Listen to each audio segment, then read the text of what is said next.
Hi, my name is Hannah Epps from Fun and Pilates. I've been running Fun and Pilates for over 10 years, nearly 11 years now, and I run mat classes and on equipment, so reformers and things like that, and I have my own studio. So I'm starting a 6-week online Pilates abdominal focus, so we can get really trimmed up and toned before the summer, or you could use it over the summer. So it's a 6 weeks, you watch the videos. It'd be really good if you could watch the videos about 3-4 times a week, and then obviously the following week you get a new video. So anyway, so the weeks consist of, we start talking about we do general abdominal exercises. Joseph Pilates' most famous exercise, the 100, it's brilliant for your abdominals. So we definitely start with that, and we do that for quite a few weeks. We then got work on transverse abdominis and pelvic floor in week 2. Week 3 is all about the rectus abdominis, so we cover more and do more exercises working here. So we're going to tone up around here. Week 4 is all about the obliques, so this is at the side to support.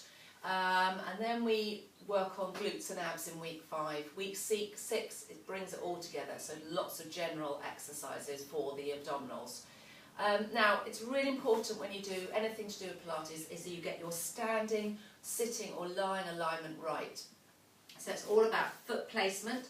Make sure your feet in a straight line, so the sides of the feet are straight, knees nice and relaxed. If you find your feet are dropping, then take a little bit of weight on the outside of the foot and open out so the knees don't point in.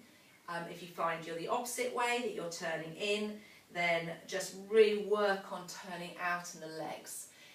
Keeping the knees soft, they're not locked, and pelvis should be in alignment, so you tuck and release to get your neutral, so you want to curve in that lower back, your bottom is behind you. You're engaging the pelvic floor on all the exercises on out breath. So you're lifting up through the spine, shoulders nice and relaxed, and chest open. When you think about your breathing, it's wide thoracic breathing. You're breathing into your ribs, not your belly. So you can start practicing by just hands on the rib cage, breathe in wide and full, and breathe out. Breathe in wide and full. So you're expanding the rib cage, working the intercostal muscles, and you are not pushing the belly out. The belly doesn't move. You're breathing in, and breathing out through your mouth.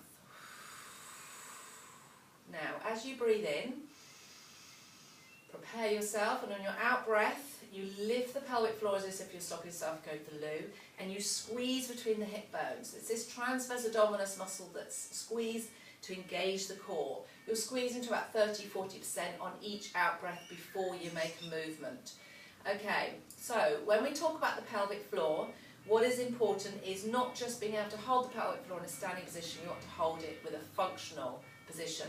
So it's really good to practice doing a little squat, lifting the pelvic floor, or rising up onto your toes, lift the pelvic floor, squat, lift the pelvic floor, and up.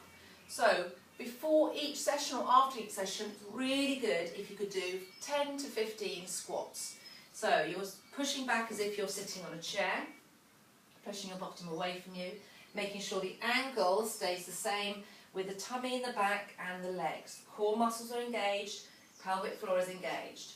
If you find your pelvic floor is releasing there, lift and then come back up and squat down. Squats are really important because we get much less mobile in the hips, and it's really important to be able to move functionally and engage that pelvic floor. As well as about 10 squats, I want you to then also do some stretches after each session. So we're then going to go into my favourite, our hip circles. So legs are wide, and you're going to start moving the hips around. It stretches all within the hip joints. It works the synovial fluid around the hip joints, so it keeps it all nice and mobile in there. Sometimes I find I've got a nice little clonk in the morning. This is my morning stretch that I do. So really push the hips side, forward, side and back. So it gets nice movement in the hips, and then change direction. Breathe wide and full as you circle. Good. From there, I want you to push the hips back.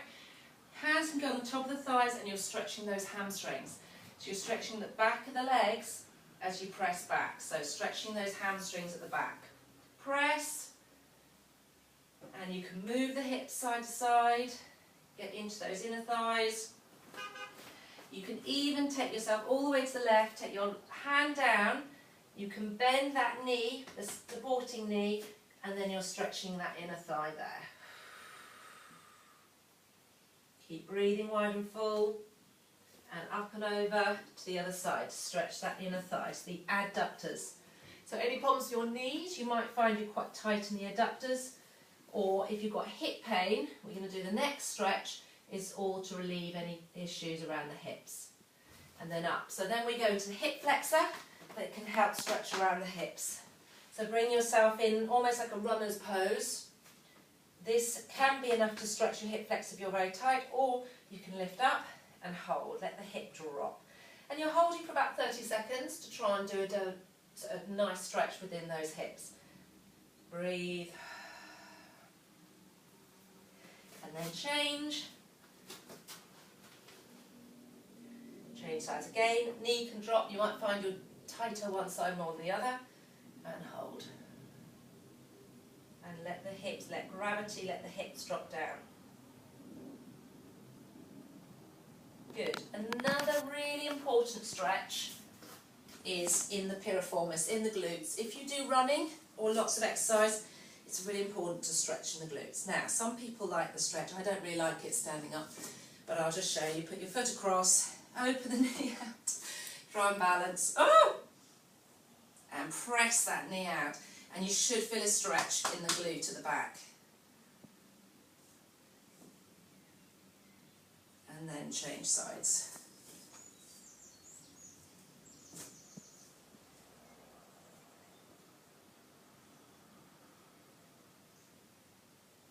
Okay, lovely. Thank you very much, and look forward to seeing you each week. And please email me any comments or let me know if there's any problems. Hannah@farnhampilates.com. Thank you.